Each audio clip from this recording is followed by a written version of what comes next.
it's sad because that's always how men used to be. They used to be, the older they got, the wiser and more reserved they would be, and they would be the person that you would go to in your family for wisdom to be able to be, passed on to the younger generations.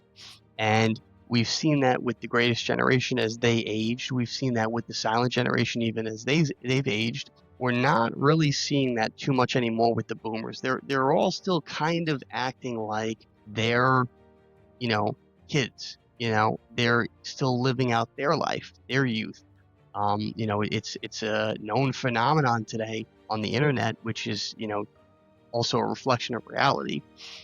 Millennials, who majority of their parents are the boomer generation, are not happy with their parents because they lack being good parents and good grandparents, because a lot of the millennials are having children today. We're the ones that are basically starting the Gen A, Gen Alpha generation, which I actually think is going to be one of the greatest generations in American history. But we'll have to see. It's going to take 20 years for that to come to fruition.